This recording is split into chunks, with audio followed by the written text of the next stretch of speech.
Well, again, good morning to everyone. Welcome to this third day of the 2014 AgrAbility Virtual National Training Workshop. My name is Paul Jones, for those who don't know me, and I manage the National AgrAbility Project.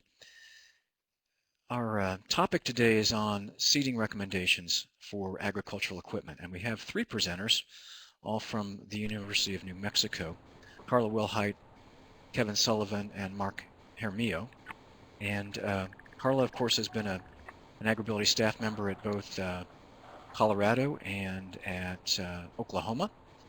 So many of you are already familiar with her. And we're looking forward to a good presentation and summary of the research that they've been doing in this topic area.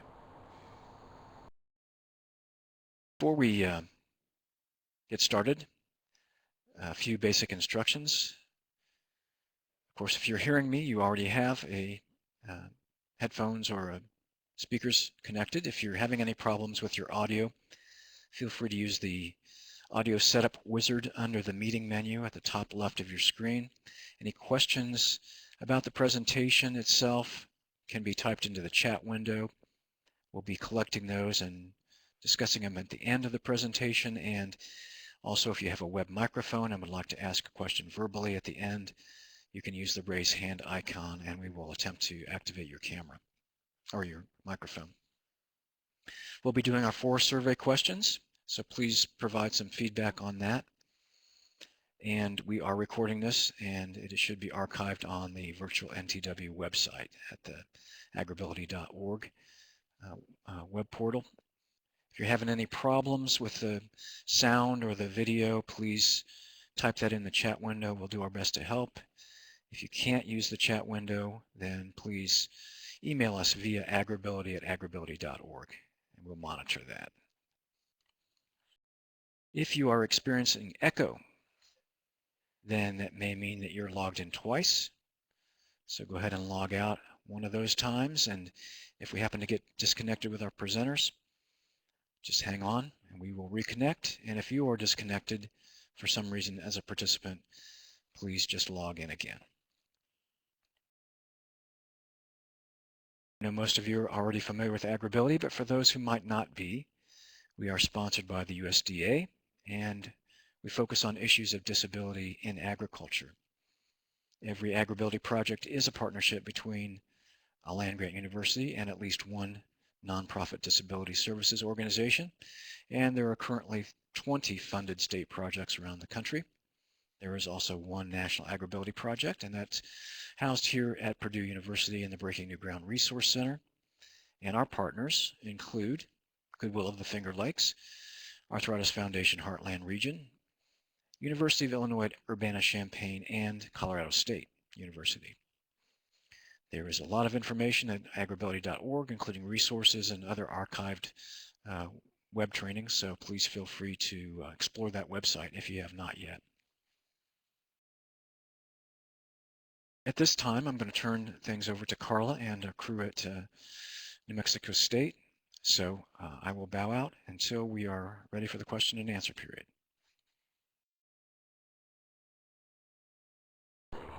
Okay, I'm gonna start sharing my camera. I think we're good. Cliff has given me the smiley face.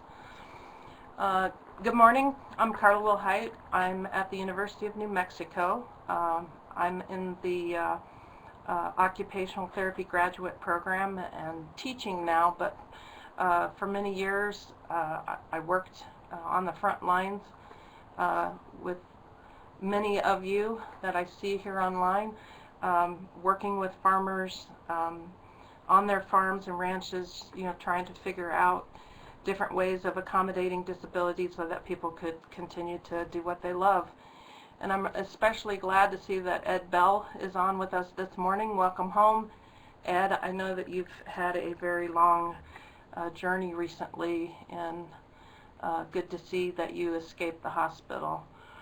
The reason that I became interested in the subject of seating supports in the tractor is because it has really become so straightforward of a process to create a lift for a tractor that will put a person with a spinal cord injury back into the operator's seat of the tractor.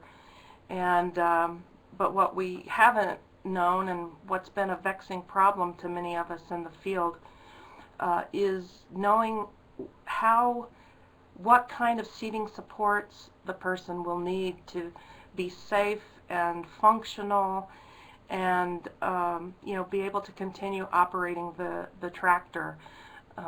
We know that during harvest, even a farmer with a spinal cord injury may be out in the tractor for 10, 12, 14 hours. So that's a lot of time spent in that seated position in a very dynamic machine that has all kinds of ground forces and vibration and so forth.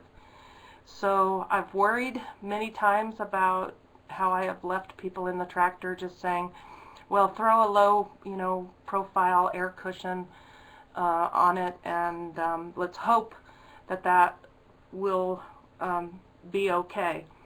So now that I'm in a position where I can actually do some research, this is one of the first things that I wanted to work on. So just by way of introduction, we know that agricultural machinery technology is rapidly evolving. The thing that kind of perplexes me is that the design of seating hasn't changed that much. It's still, though it's come a long way since just a steel pan to sit on with no back, it's still a pretty rudimentary thing. It's a piece of foam, usually covered with vinyl or some type of fabric, and it just doesn't make sense to me that we put maybe an $80 seat into a sometimes $250,000 machine.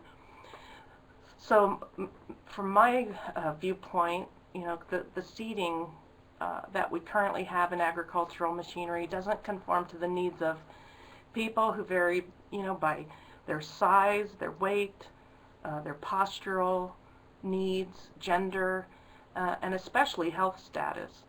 And there's an ergonomist that calls that ergonomics of difference. And most of us vary from the statistical average in one or more ways. So for something that you're going to be interfacing with for 14 hours, a seat, I think that it's an important piece of an issue to address. So if you look into the literature, there are articles on tractor seating, but very few or none really articles that address the changing dynamics of the seating system. What happens when we put a cushion on top of a regular tractor seat? We're changing something about the dynamics of that system, but we really haven't evaluated what that is. So we're trying to do a good thing, but as a result, are we doing more harm than good? So that's also a part of wanting to do this research. So a great example from AgrAbility, we work with a lot of farmers with spinal cord injuries. Like I said before, they access that machine using a man lift and put some hand controls in there, and they're good to go. But we also know that paralysis changes the person's ability to have sensation and motor function, but also it can reduce circulation, and that's going to cause problems with the tissue health. If the microvascular system underneath the skin is not receiving nutrition, then it makes sense that it's going to break down and become unhealthy. So paralysis does predispose the person to skin tears, lacerations, and pressure-related ulcers, and it can take many months or even years for some people to heal from a pressure-related ulcer. Not only that, but pressure-related ulcers can result in death. if the body becomes septic.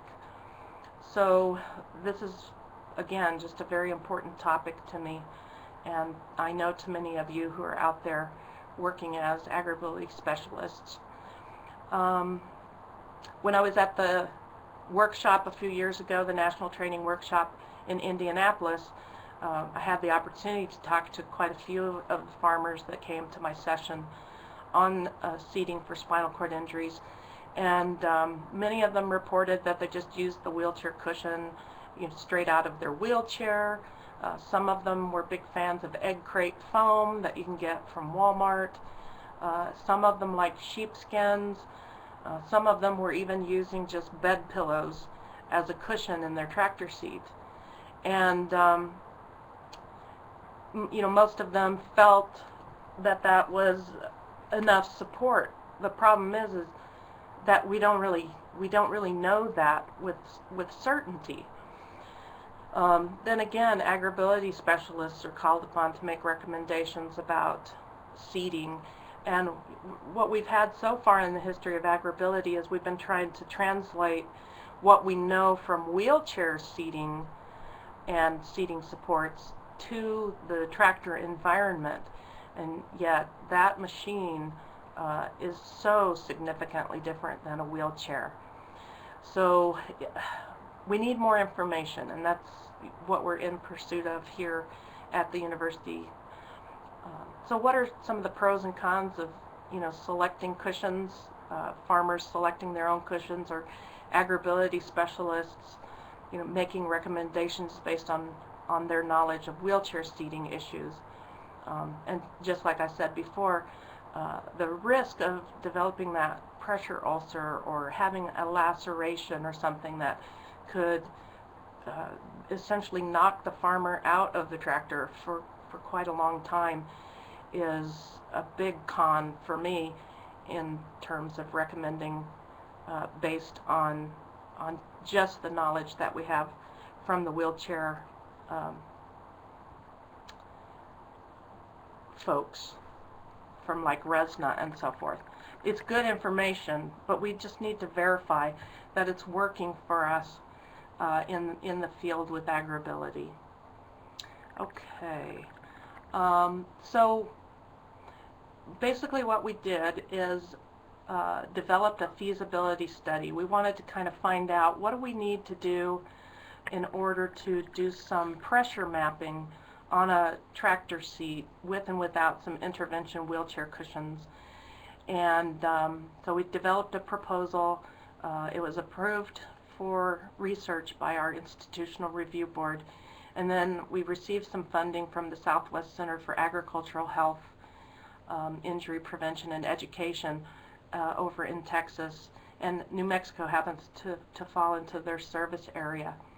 So they were able to fund us, and we were able to buy the equipment and materials that we needed to try to start figuring out how to go about doing the pressure mapping in the tractor.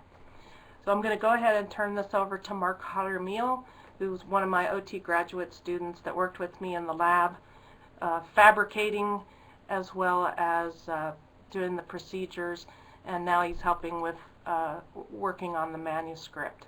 So turn it over to you, Mark.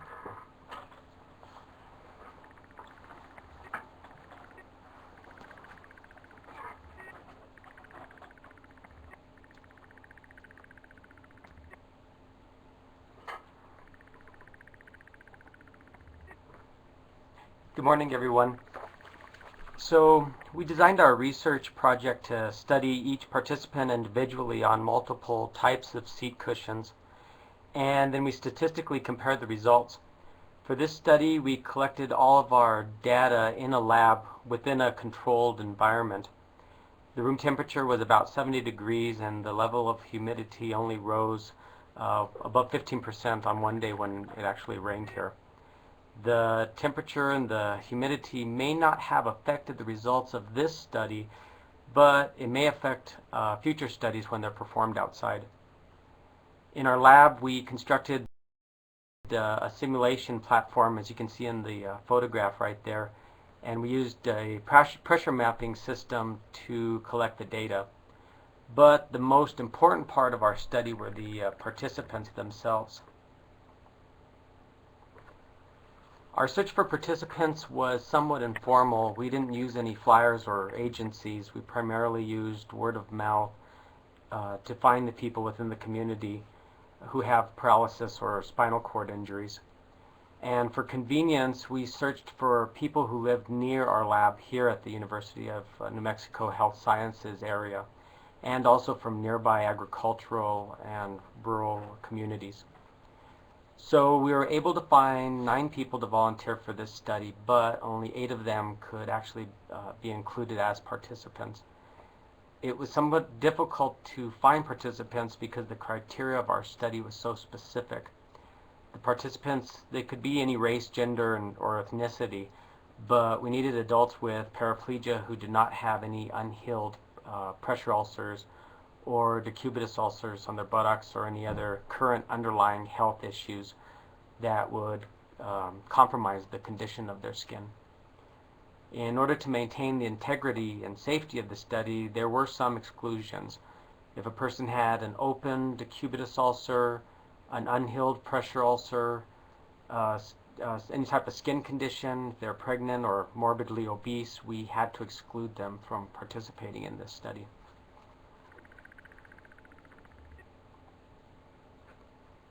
So after the recruitment process, we included the following participants, as you can see in the table here. We actually found a pretty diverse group of people. We have 5 men and 3 women. We have people ranging in height from 64 inches to 73 inches, and the range in weight from 125 pounds to 280 pounds, and also with various degrees of paraplegia. We also included in this table the cushions that they currently use, and we also determined their Braden scale score. If you aren't familiar with the Braden scale, it's a way of predicting the risk of getting a pressure sore. It's a questionnaire that looks at the person's mobility, their ability to perform pressure relief, their level of sensory impairment, the exposure to moisture, and their nutritional intake. Scores below 12 predict a high risk of getting a pressure sore, and scores above 12 predict a low risk of getting a pressure sore. So before we allowed each person to sit in our tractor seat, we used the Braden scale to determine if the person was actually safe to participate.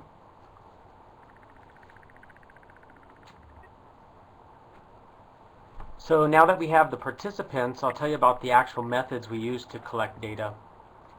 First of all, the whole point of our study was to test the seat cushions. So we compared the original factory cushion that came with the tractor seat to a 2-inch foam cushion and a low-profile air bladder cushion, a mid-profile air bladder cushion, and a high-profile air bladder cushion. And you can see a photo there on the slide of what the air bladder cushions look like. The cushions we used were all about 20 by 20 inches, and we used the air bladder cushions. For the air bladder cushions, we used the manufacturer's filling instructions so that we would have about an inch of air underneath the participants' ischial tuberosities, which are the sitting bones.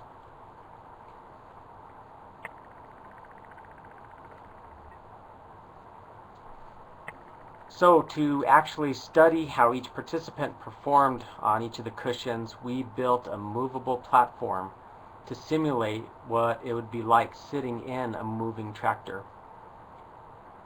We accomplished this by installing a real tractor seat onto a sheet of plywood that was supported by heavy-duty springs in each of the corner and a half-round Bosu ball underneath in the middle. And most of you probably recognize the paint color that we used, the John Deere green. Another instrument we used for collecting data was a pressure mapping system. If you aren't familiar with pressure mapping, it's basically a thin sensor mat that's connected to a computer with specialized software on it. The sensor mat itself has hundreds of sensors within it that measure the pressure. and recorded as data. The data then is converted into an image that looks like this. And you can see the colors range from blue, which represents low pressure, to green, which represents moderate pressure, and then up to red, which represents a very high pressure. And Kevin will speak more about the actual pressure maps of our study later on in this presentation. So let me go back to our lab. For each of the participants, we began the data collection process by having them go up the ramp in their wheelchair and then transfer from their wheelchair onto the tractor seat. We then installed the steering wheel, as you can see in the photo there. We inflated the tractor seat suspension and placed a television in front of the platform that played a video of a tractor plowing a field. For each cushion test, we lifted the participant and placed a cushion underneath them, which was selected from a predetermined random order. Then we placed the sensing mat between the participant and the cushion. Our technician who operated the pressure mapping system has over 20 years experience and is a licensed physical therapist. She calibrated the sensing mat, operated the software, and oversaw how we placed all of it. In some cases, we had to adjust the sensing mat to prevent folds, or we had to adjust the position of the participant closer to their midline, or to actually raise the participant's feet onto a footrest in order to better support them within the chair. And then we fastened their seatbelt and began the simulation of farming. First, the participant was allowed to settle for 5 minutes if they were in the air bladder type of the cushion, or for 15 minutes if they were on the foam or the factory tractor seat cushion. We did this to allow the participant's body to fully immerse into the cushion, which maximizes the contact between their body and the seat cushion. At this point, we collected data from the pressure mapping system. Then we unlatched the 4 bolts that secured the platform, and for 1 minute we perturbed the left side and then collected data. Then for a minute we perturbed the right side and collected data. Then we perturbed the back for a minute and collected data. And finally we perturbed the front for a minute and collected data. Remember, the tractor seat and the platform were on this Bosu ball, and they were only connected to the wood frame with these heavy-duty springs. So when I say that we perturbed it, basically what we did was we put our foot on the edge of the platform and we pushed it up and down. We followed the same process for each of the other 4 types of cushions. So now I'll turn it over to Kevin so that he can tell you more about the data that we actually collected.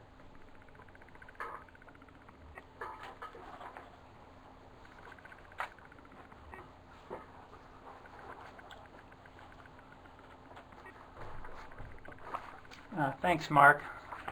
Good morning, everyone. Let's go to this next slide. Yeah, Mark mentioned the colors representing different pressures. So the white is the lowest pressure, and the blue around the edges in this image represent very low pressure, below 5 millimeters of mercury. And we do not use these low values because the pressure mapping system is not accurate for pressures lower than 5 millimeters of mercury. So we say this data was thresholded out.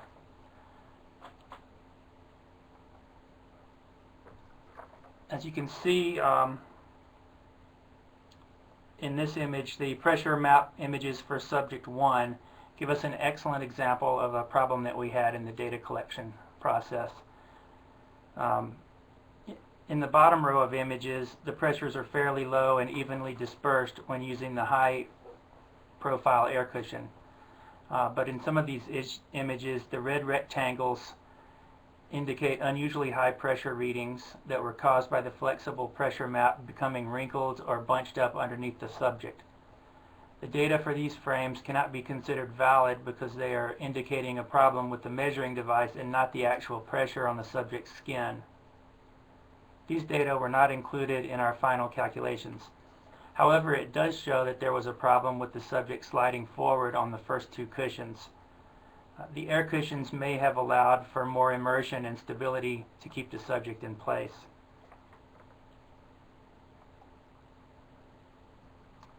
Okay, the pressure map images for subject 6 show a different problem that we didn't adequately prepare for. As you can see, most of the pressure is toward the rear of the seat cushions at the top of the images. This is because the subject's feet were supported too high so that the thighs were not supporting any weight at all. If they had been, the weight would have been spread out over more area, and the high pressure areas, seen as yellow and red, would have had lower pressures.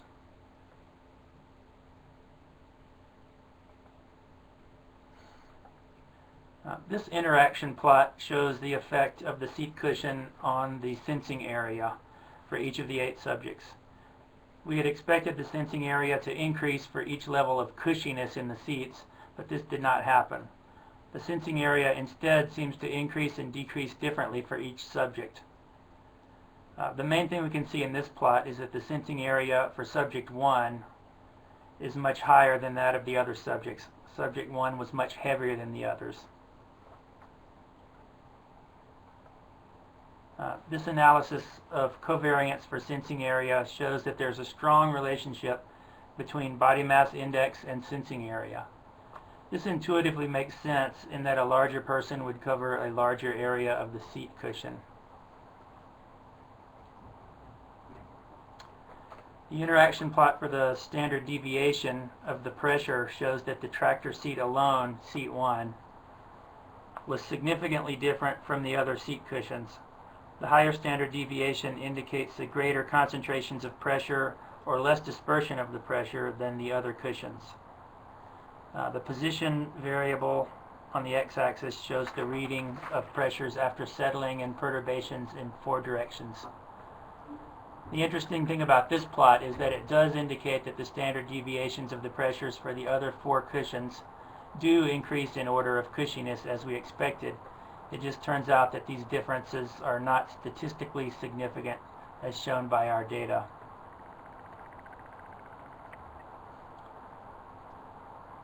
These 2 plots compare the calculated dispersion index with the standard deviation of the pressure for the 5 seat cushions used by subject 2.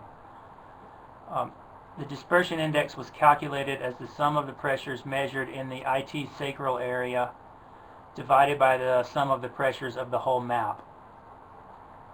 The IT sacral area was 2 4x4-inch squares around the estimated positions of the ITs, which are not always easy to determine. This may not be the best way to measure dispersion because different people are of different sizes and shapes.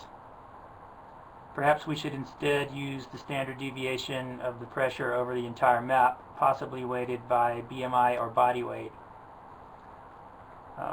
We had expected to see the dispersion index and standard deviation both decrease as we went from seat 1 to seat 5, and we did not see that all for the dispersion index on the plot on the left.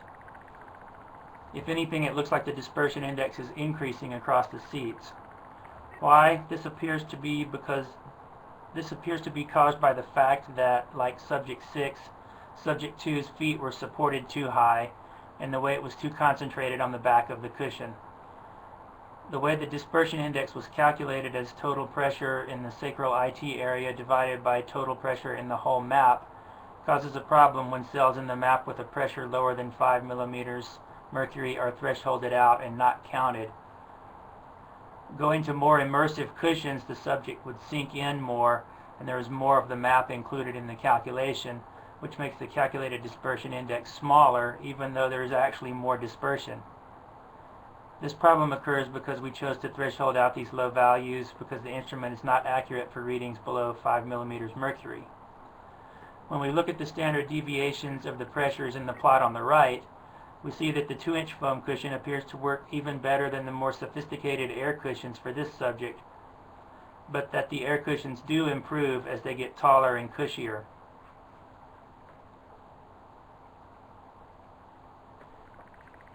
In the plots for subject 7, the dispersion index and the standard deviations Both decreased from seats 1 to 5 as we expected.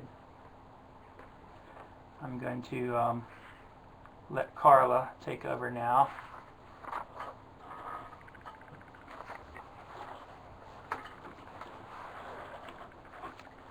So, as Kevin reported, we didn't get exactly everything that we wanted.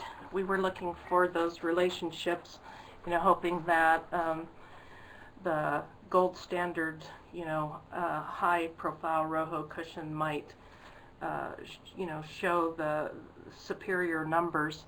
And, also, as he mentioned, we supported the feet for some of the people, and the reason that I decided that we should do that rather than just let the legs hang off the seat is because that's how it's going to be in the tractor environment. Several times when working with a client in their tractor, it's necessary to build a support for the foot so that you raise the knee just slightly higher than the thigh to help keep the person from sliding off of the seat. So, even though that's what we tried to do here, it caused us a little bit of problem in concentrating a little bit more of the pressure on the IT. So definitely some differences between what we're going to experience in the lab with what we expect to be faced with when we move out into the field in the tractor. The other limitation, one of the other limitations, was just our small sample size and the fact that it was non-homogeneous, meaning we had great variety between the people and their sizes. So it's really hard to compare the people one to another, though we did try and do that just to see if we could see any relationships in the data. But each person acted as their own control, so that in turn strengthens the results. We also only had one kind of tractor seat that we got from K&M, and it's the typical kind of replacement seat that you would see in a John Deere product from the 1990s. And we had the 5 cushion conditions, yet if you do any kind of wheelchair seating, we have tons of different kinds of cushions and sizes of cushions. So it would really be good if we could have a larger research effort to try different cushion seating supports. And of course, the experience of the investigator. If you guys know me, I'm not exactly known as a math genius, more of a qualitative researcher. But I figured, somebody's got to do it, and so I'm going to jump in there and give it a try.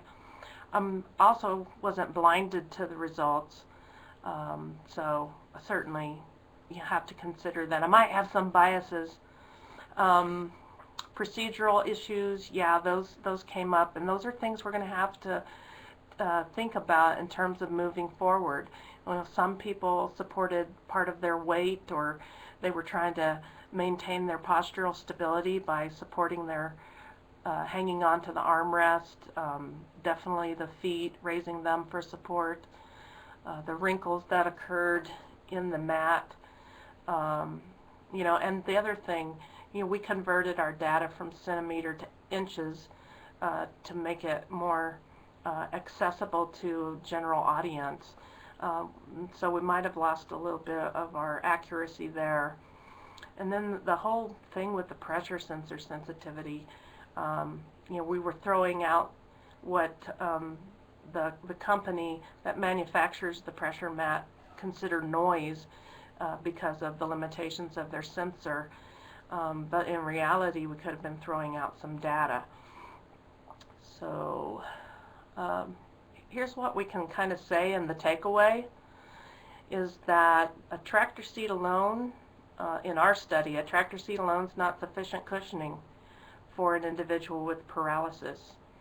The foam, the 2-inch cheapy foam cushion and the air cushions used in the study were better for all users than the tractor seat alone at a level of significance. But we can't say whether the air cushions were better than the foam. So that's something to look at again carefully. And then there's the difference between clinically evaluating the cushion and statistically evaluating. Mike Fiss, who's an independent vendor for Rojo up in Colorado, he's a great resource. He told me one time as I was getting this going that you know everybody wants to try and do the statistical procedures, and I know that you're going to do that, but at the end of the day, you have to make a decision. So you look at the pressure map image and you take into consideration the client's lifestyle, other health factors, hydration, nutrition, the seating needs that they have and other seating supports that they need. And that's how you make a decision, not whether one cushion is necessarily statistically different than another. So I want to go back. I've got a few minutes left. So I want to come back to the sample of some of these images that we have. And, Kevin was right. When you look at the contour seat and the foam seat, you see those areas that look like high pressure that are in reality a big old wrinkle that developed in the pressure mat. But what it tells me is that the person is shearing on the seat, and that is not a good thing. I like looking at the pressure maps for the low, mid, and high profile and seeing that now I've got a person that's a little more stable, maybe not so much in the low profile air, but definitely you can see that difference in the mid and the high profile, that person's pretty much staying where they're sitting. So as a clinician, I look at that and I say, I like that a lot better. And I'm going to let that influence my decision making. And again, with subject 6, I think that we probably would have still had some high pressure spots on contour and foam, but we definitely increased that problem by elevating the person's feet. But you can also then see that on the mid profile and high profile that even though their feet are still supported, it kind of helps distribute that pressure a little better. So even despite some of our procedural problems and the kinds of things that we're going to have to think through in the future, I like the images and how useful they are to me as a clinician. So I think what we've learned is that it is feasible to investigate the problem of seating support surfaces in tractors. We do need to move the research into the tractor. Although we were able to give people a really good ride by manually perturbing the platform, we don't know that it is like one-to-one what it's going to be like in a tractor. Then lines of investigation need to be opened into other factors that are related to farmers acquiring a decubitus ulcer. Things like oxygen perfusion to the buttocks and legs, as well as nutrition and so forth. And then, of course, we need to improve our procedures and I think we do have a better understanding of how making small changes can lead to kind of skewing our results. So we're going to be working on improving our procedures. And then we've also selected an instrument that's going to have greater precision for our sensitive data so that we'll be able to keep everything below 5 millimeters of mercury. So that instrument we're obtaining through the University of New Mexico and a research equipment grant that was provided to us. And at some point after we get another IRB approval, I'm going to be looking for people to come to their farms and ranches and do some pressure mapping in vivo in the tractor. So I may be contacting all my friends and colleagues with AgrAbility to help us in this next phase of research. So that's what I have this morning, and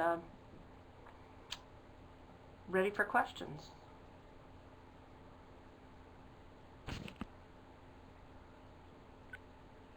Okay, thank you very much, Carla and gang, and appreciate the initiative you've taken to begin the scientific process of researching this and practical implications that has for anybody that works in AgrAbility. So at this point, we're going to start collecting questions, and I know we have a couple. If you have any additional questions that you would like to ask, please go ahead and type those in the chat window, or you can use the raise hand icon at the top if you'd like to ask your question verbally. While we're doing that, we'd appreciate getting your feedback. And so we have our 4 poll questions. The first one just asks about your professional affiliation. With AgrAbility in any way, we'd appreciate you checking that particular box.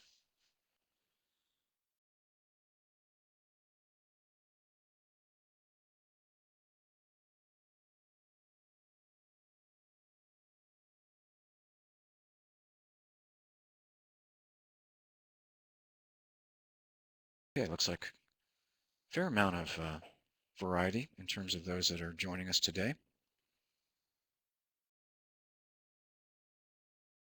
Second question asks about the information that was presented. Did you find it to be valuable, and did it meet your expectations?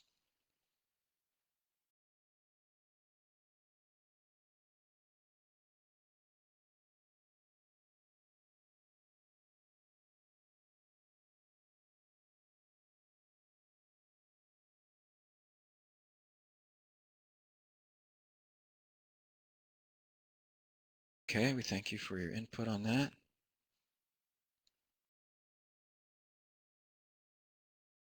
Results from that poll. All right. Question asks about the technology we used today. Just like to know how it worked for you. If you had any specific issues, we'd appreciate you contributing those in the chat window so we can try to pinpoint those and troubleshoot.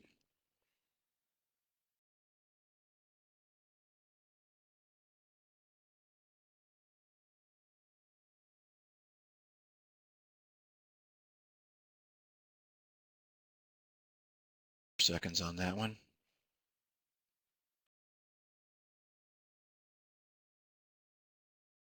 Okay, looks like people got along generally pretty well.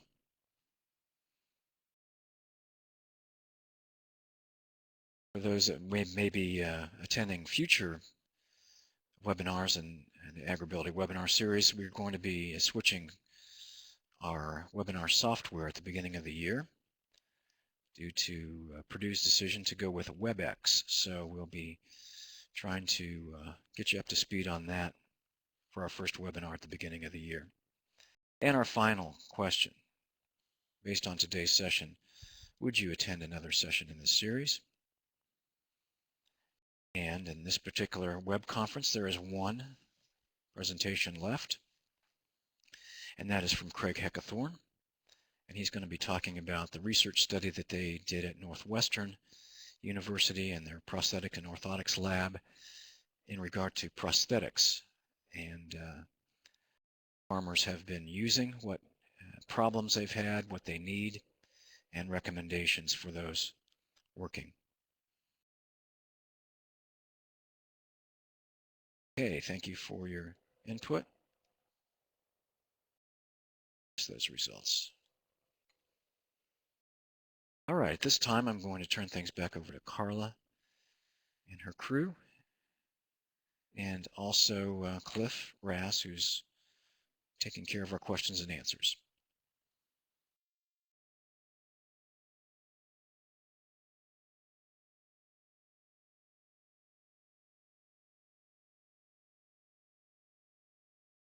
I can do that.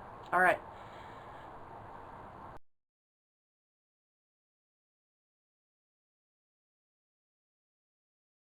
Okay, question. How flexible is the pressure sensor mat and or cover in place? You know what, it was a very pliable material and very conforming to the anatomy. That's one of the great things about that particular system. But you are absolutely right. If the texture of the cushion, you know, if it was slippery or whatever, we did try and have people wear just comfortable, you know, clothing, you know, but still some people showed up in denim. So you're absolutely right. All of those things can play into what we're actually going to gather on the pressure map. But the sensor mat itself was very, very pliable. I do think it's feasible to conduct the research in an actual tractor in the field. It's definitely going to require some ingenuity, you know, in making sure that we can get the all of the technology into the tractor. You know, the sensor mat itself won't be a problem.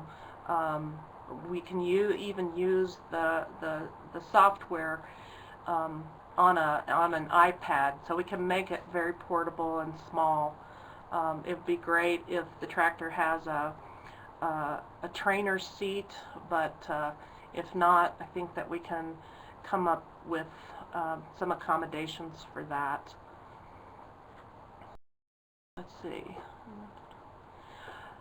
Is it feasible to make a portable version? Yeah, the technology, you guys, is probably not going to be practical for every AgrAbility project to obtain, which is why I'm hoping that with our research and being able to compare cushions, we'll be able to say, well, you know, these cushions are better than other cushions, or you know, this seating situation is better than another seating situation, so that you don't have to replicate the science each time, but that you can say, you know, here are a collection of cushions that have been researched and found to, you know, be supportive of the tractor operator, and just helping our consumers make an informed choice about what kind of padding. I would love to know, you know, if a bed pillow works as well as a high-profile Roho, because there's a big cost difference. On the other hand, you know, if it's creating harm, I definitely want farmers to know about that as well. It's going to be really hard to dial in and just say this, you know, one seat is a one-size-fits-all solution. So my practical advice to a producer would be, you know, you're going to need some type of additional seating support in your tractor. Here's what's going to happen if you don't. You know, your seat, you know, with a regular tractor seat, you're sitting on the seat, not in the seat. And, you know, you want to be able to sit into and immerse into the seating material so that you're distributing your body weight across a greater surface area, which is going to lower the pressure on your ITs and sacrum and your back, where it's possible that you might get some skin breakdown. So yeah, it's not practical that we'll all have pressure mapping equipment. Like I said, that's about a $20,000 price tag on the system that we're going to be able to purchase, and also why we need more people doing some of the research so that we can try and find some effective solutions. Oh, Utah has several SCI clients. We'd love to help with the next phase of the study. How far are you willing to travel? Definitely willing to travel to Utah. In fact, New Mexico touches Utah. So sounds like a good plan to me. I'll be in touch.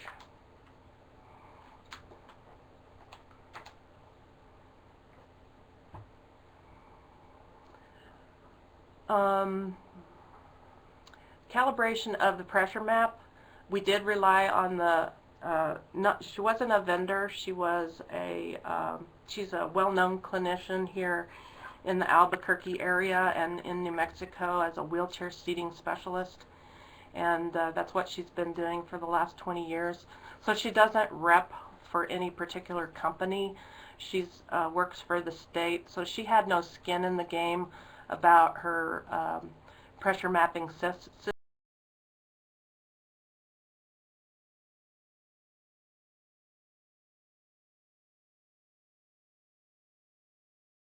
Calibration as per the company's protocol for that. The thing I don't like about that particular system is that it does require external calibration, and in the system that we're purchasing, the calibration is done through algorithmic processes of the computer. So it's self-calibrating, and I think that will be optimal. How much do you think your data would change with a longer time in the seat, say 4 to 5 hours? Heck of a good question. I think that we would probably see some changes. I think what's interesting, and I don't know who asked the question, but one of the problems with an air cushion is it's kind of the gold standard in the wheelchair seating world. But then you put it into a tractor environment and it's exposed to UV light, which breaks the material that it's made down. The temperature and humidity changes, and if you're changing elevation enough, say going from a lower elevation to a higher elevation, that's going to change the pressure in the seat. And some users of the Rojo have told me about their mountain driving experience, and that may not happen out in the tractor, but it's certainly something to consider. So yeah, I do think a longer amount of time and in the tractor is going to change things, and we need to start bootstrapping our way to seeing what happens after longer intervals of time.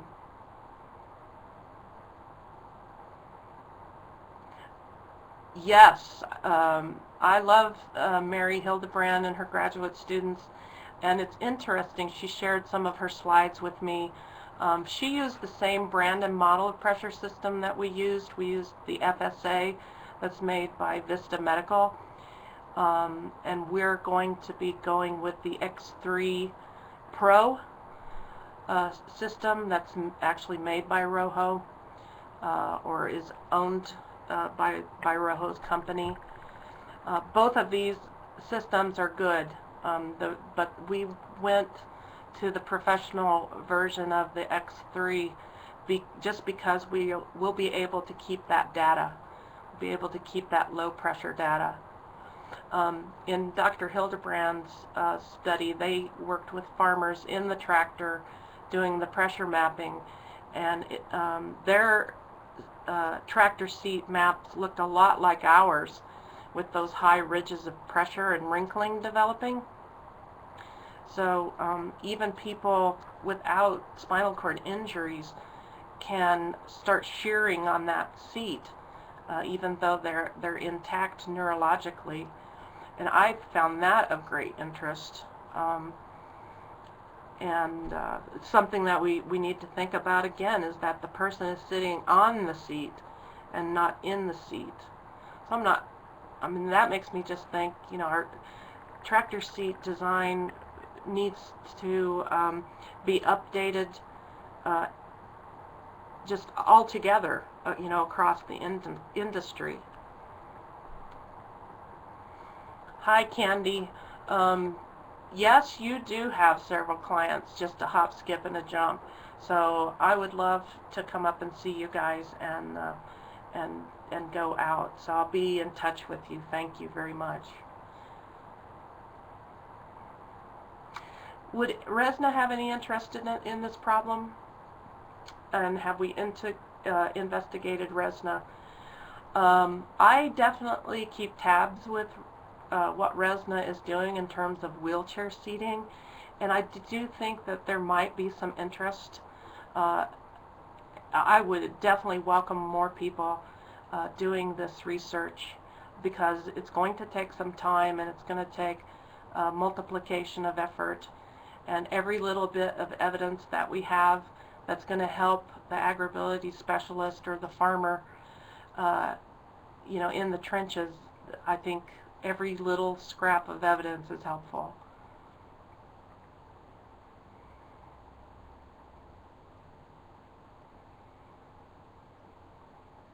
What type of foam was tested?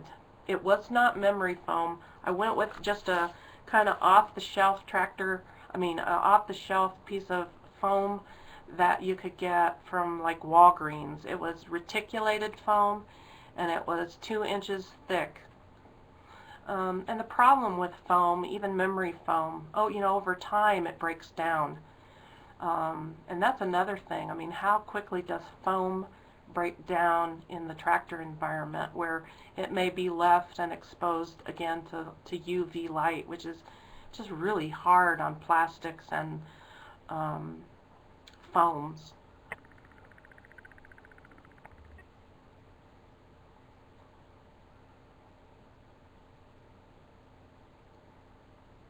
I want to thank you guys.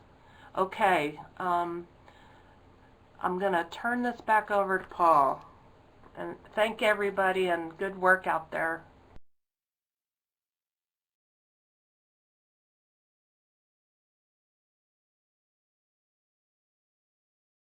Thanks again to Carla and her crew in New Mexico. Forward to hearing more about this in the future, and hope you can participate in our regional conferences and our national conference and future webinars also. That is the conclusion of this morning's session. Again, please join us this afternoon at 3 Eastern Time, where we'll be talking about prosthetics for farmers and ranchers, and that will be our final session in this web conference. Look forward to seeing you then.